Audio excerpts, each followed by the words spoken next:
Namaste, and welcome to the Savitri series, Part 15, Mother's Words on Savitri. But, as I said, I saw it. It was sexless, neither male nor female, and as intrepid as the vital can be, with a calm but absolute power. I found a very good description of it in one of Sri Aurobindo's plays, when he speaks of the goddess Athena. I think it's in Perseus, but I'm not sure. She has that kind of, it's an almighty calm, and with such authority. Yes, it's in Perseus, when she appears to the sea god and forces him to retreat to his own domain. There's a description there that fits this being quite well. During the whole time Sri Aurobindo was here, the four entities he speaks of, the four aspects of the mother, were always present. And I was constantly obliged to tell one or the other of them, now, keep calm. Now, calm down. They were always inclined to intervene. 18 September 1962.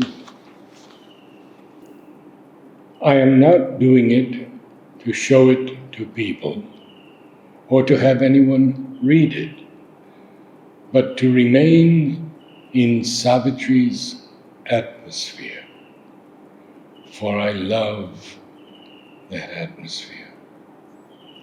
It will give me an hour of concentration, and I'll see it by chance. I have no gift for poetry, but I'll see it if it comes. It surely wasn't come from a mentality developed in this present existence. There's no poetic gift. So it's interesting. I'll see if anything comes. I'm going to give it a try. I know that light. I am immediately plunged into it each time I read Savitri. It's a very, very beautiful light. So I'm going to see. First of all, I'll concentrate on it, just as Sri Aurobindo said it in English, using French words. Then I'll see if something comes, without changing anything. That is, if the same inspiration he had comes in French. It will be an interesting thing to do. If I can do 1, 2, 3 lines a day, that's all I need. I will spend 1 hour every day like that. I don't have anything in mind.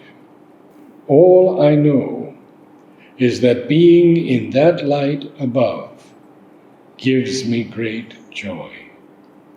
For it is a supramental light of aesthetic beauty, and very, very harmonious. All his other books that could help me are already translated. And with Savitri, the idea isn't to make a translation, but to see, to try something, to give me the daily experience of that contact.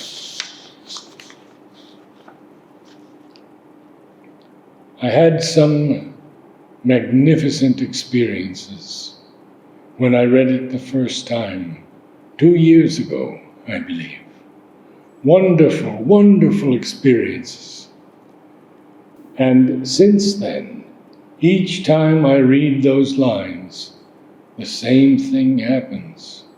Not the same experience, but I come in contact with the same realm. It will be an interesting thing to do. Addendum. These are the last lines of Savitri, the mother translated.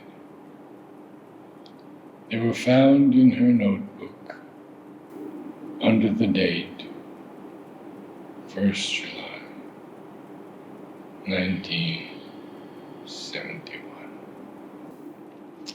But how shall I rest in endless peace, who house the mighty mother's violent force, her wisdom turned to read the enigmaed world, her will tempered in the blaze of wisdom's sun, and the flaming silence of her heart of love.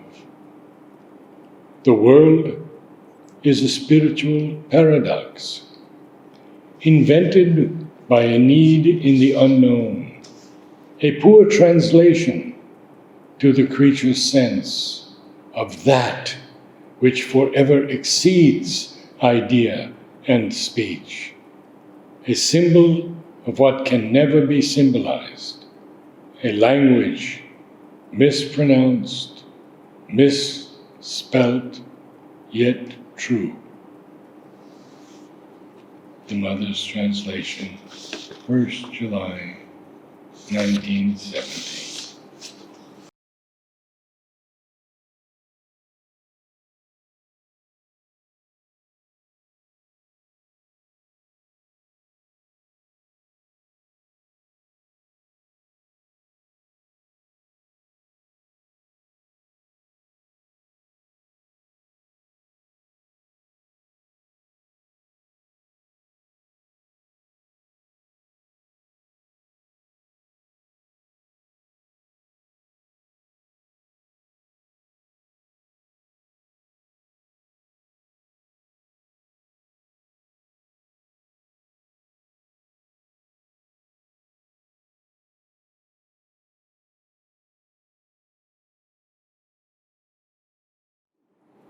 November 23rd, 1962.